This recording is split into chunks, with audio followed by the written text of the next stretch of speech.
आता मात्र गोकुळामध्ये राहावं जावं सांग. आणि आता मात्र यशोदाबाईच्या लक्षात आलं की ही गाठ मात्र यानं कारण ब्रह्मदेवाने मारलेली गाठ इतक्या लवकर सहजा सहजे सुटत नाही महाराज. तिथं जगाच्या मार्गाने बांधलेली गाठ होती. म्हणून लक्षात आलं यशोदा मैयाच्या आणि यशोदाबाईने कृष्णाकडे पाठीमागे कृष्ण ती मिळवायला काम करतोय. पण यशोदा मैयाच्या लक्षात आलं खरा तू राहा.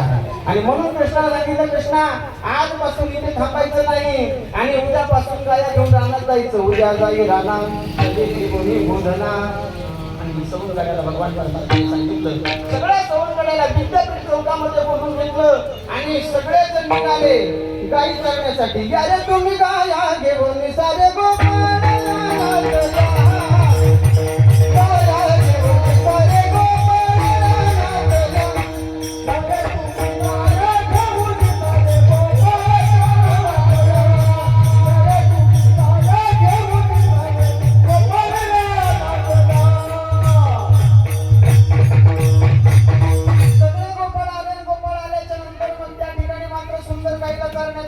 भगवान परमात्म्याने केलं आणि आता खेळ खेळण्यासाठी सुरुवात केली. हमामा पोर हमामा हमामा पोर हमामा